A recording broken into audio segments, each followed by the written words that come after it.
यह चैनल केवल मनोरंजन के लिए है। हम किसी भी तरह के अंधविश्वास को बढ़ावा नहीं देते।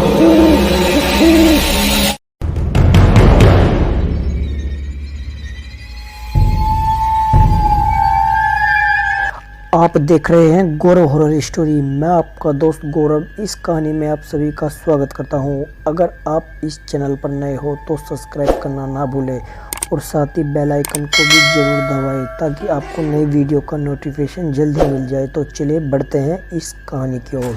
दोस्तों, चेतन गर्मी की छुट्टी बिताने के लिए अपने मामा के घर जाने का प्लान बनाता है। चेतन को शहर की भीड़ भाड़ और तंग गलियों से गांव की हरियाली खुलापन ज़्यादा पसंद था। जैसे ही छुट्टियां शुरू हुई, चेतन अपनी मामा के घर यानी ननिहाल पहुंच गया। तो फिर क्या था, दिन भर दोस्तों के साथ मस्ती, कभी खेतों में कभी बगीचों में, और गर्मियों में सबसे पसंदीदा जगह गांव का तालाब जहां सभी बच्चे धमाचौकड़ी मचाते थे। ऐसे ही एक दिन चेतन उसके दोस्त गांव की तालाब से लौट रहे होते हैं कि रास्ते में चेतन को अचानक ही बहुत कमजोरी लगने लगती है, साथ ही सिर भी भारी हो जाता है। चेतन को लगा कि आज कुछ ज़्यादा ही मस्ती हो गई जिससे उसे इतनी थकान महसूस हो रही है। हमेशा की तरह वह घर पहुंचा और अपने मामा मामी को दिन भर की सारी बात बताने लगा। अब तक शाम हो चुकी थी मगर चेतन का सर दर्द अब बढ़ने लगा था, साथ ही उसे बुखार भी चढ़ गया था। उसके मामा ने उसे दवाई दी और गुस्से से कहा कि कल तुम कहीं भी खेलने कूदने के लिए नहीं जाओगे। देखो क्या हालत हो गई है तुम्हारी इतनी भी मस्ती ठीक नहीं। अब सो जाओ, सुबह तक ठीक हो जाएगा।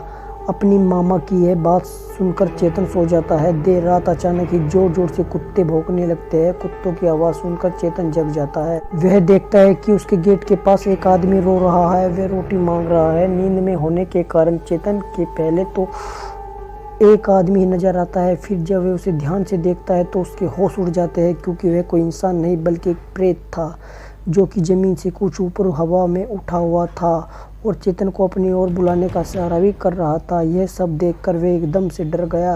वह अपनी जगह से हिल ही नहीं पा रहा था। मामा मामी भी जग जाते हैं। जब उसके मामा चेतन के पास पहुंचे तो देखा कि चेतन बहुत घबराया हुआ है और डर से कांप रहा है। जब मामा ने उसे हाथ लगाया तो पाया कि उसका शरीर एकदम ठंडा हो गया था। वह पूछते हैं कि क्या हुआ, तुम्हें इतने डरे हुए क्यों हो? और तभी चेतन ने सारी बात बताई। अगले दिन ही चेतन को गांव के ओझा के पास ले जाया गया, जहां ओझा ने बताया कि कल जब चेतन तालाब से दोस्तों के साथ खेल कर लौट रहा था तब उसने वहीं रास्ते में एक जगह पेशाब किया था जहां किसी की चिता जलाई गई थी, जिस वजह से उस व्यक्ति की आत्मा का अपमान हुआ है और वह उसके पीछे पड़ गया है। यह सुनकर सब दंग रह गए। चेतन के मामा ने विनती करते हुए बोला, आप ही इस समस्या का निवारण करो। तभी ओझा ने एक अभिमंत्रित तावीज़ देते हुए कहा, ये तावीज़ धारण कर लो और फिलहाल कुछ दिनों के लिए यहाँ से चले जाओ, कुछ समय बाद सब ठीक हो जाएगा। चेतन ने तावीज़ धारण कर लिया। साथ ही शाम की गाड़ी से वह अपने घर लौट आया। तो दोस्तों, इस वीडियो में बस इतना ही। फिर मिलते हैं एक नए वीडियो के साथ। तब तक आप अपना ख्याल रखना। Bye, take care.